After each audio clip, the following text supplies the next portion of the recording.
Good evening, it's Miss Young here, and this time we are going to take what was Visual Basic and we're going to do the C# version of it. So as I said in the end of the last video, I'm going to take these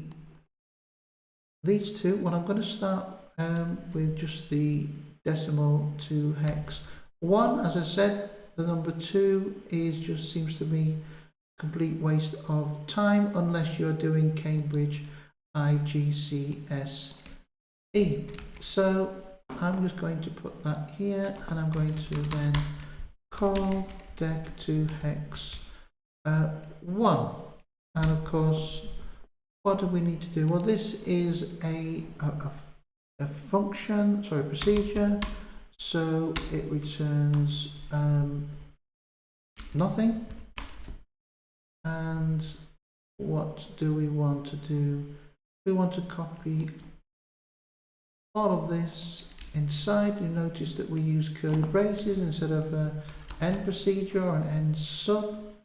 And of course, we will start to fix all of the rest of this code. So instead of saying dim number as integer, we can just say int number equals, and it's a minor check, int 32.parse. Now, this particular error, it's not an error. You can see it's an orange squiggly line. It's because we might return false, and of course we're trying to take the convert it, and so you can leave it, or we can do what's using the null coalescing operator, and that will be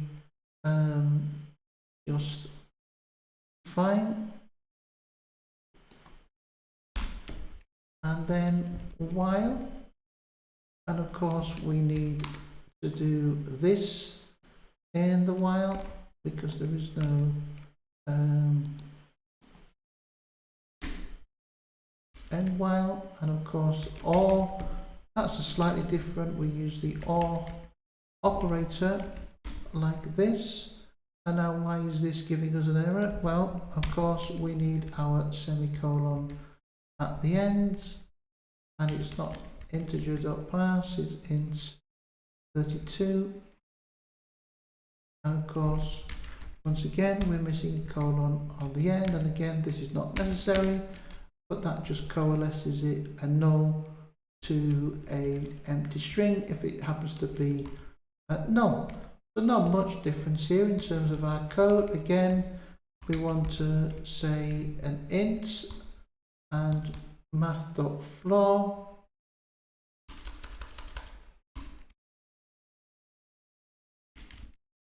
But in fact, in this case, we don't need to do that because in C#, if this is an integer and this is an integer, it will do integer division for you automatically.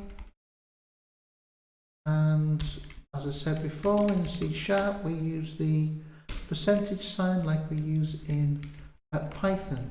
So again, here we're just changing it from as string to string in the first place. Nothing changes here. It's still a toString.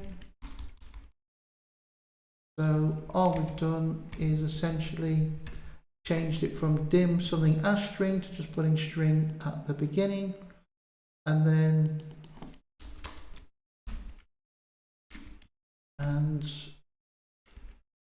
we want to have, instead of that, we need to use curly braces, and again we want curly braces,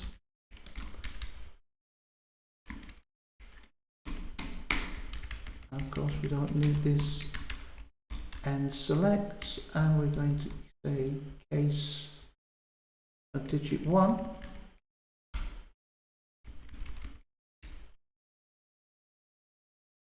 and of course we need a break.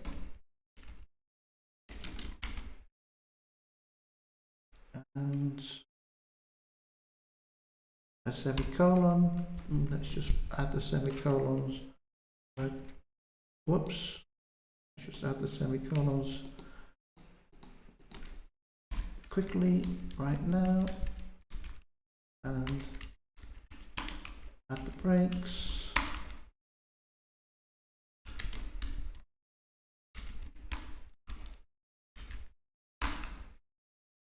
You shouldn't need a break at the end. I'm not sure why we're getting that particular error, but we'll soon find out. And again, we want to just do the same thing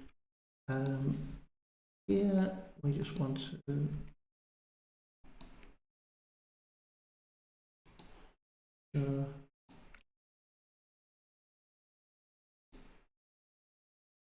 it's not cooperating today, but that's fine. Two.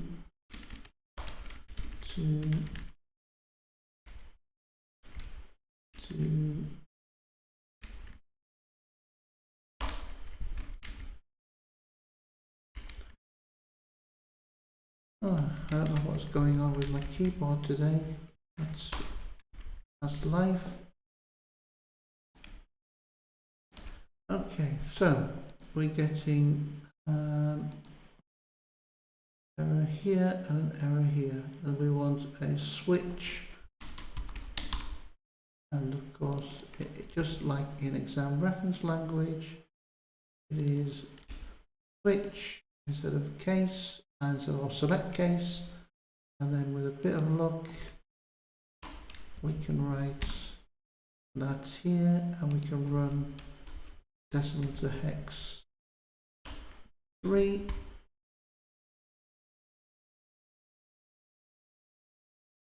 Oh no, that's still decimal to hex 1. We haven't got to 3 yet.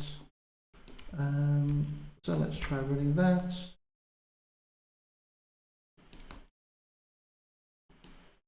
Okay, well that's fine.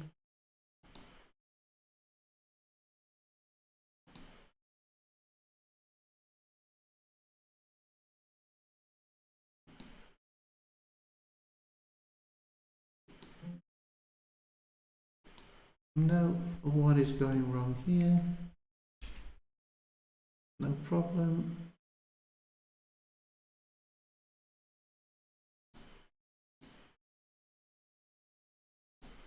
There we go, try it again. Here we go, that's better.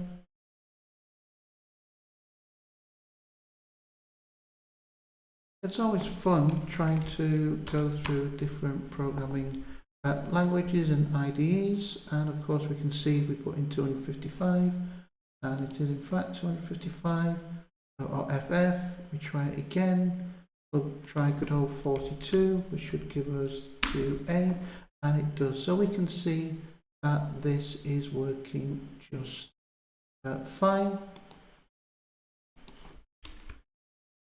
I'm going to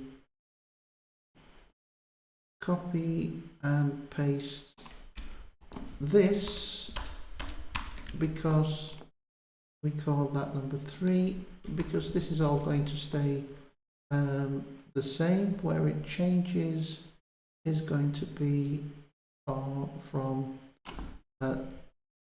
this point. So I'm going to go back to the Visual Basic, and we're going to just go and take those 2 lines of code and just change that to be string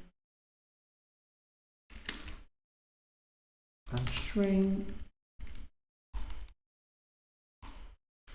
Don't forget our semicolons. So I'll do that twice.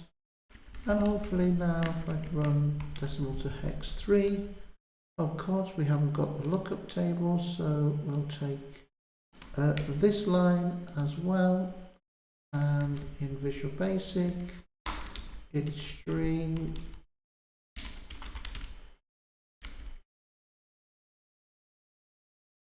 and we use square brackets, which is very much more like Python. Again, this is a string array because we're not giving it a particular length. We could write 15 because it just happens to be 15, but that is a string initializer. And what's the error? Lookup table is not done.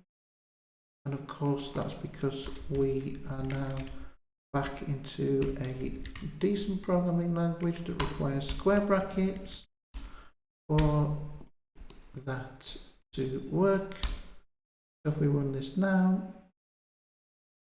we're running decimal to hex 3.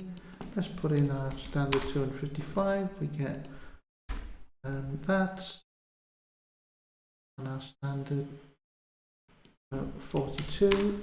We get 2A, and just to prove again, we'll put in a 253 this time, which should be FD, which it is. So we can now see that this code works just fine. What is the difference between this and exam reference language? Seriously, not a great deal. And so you can see again the difference between that and Visual Basic. Again, we had the issue with and I'm sure there is probably an integer division, but that works just as well. Like I said, there's always more than one way to complete a program, and that is just how it can be done.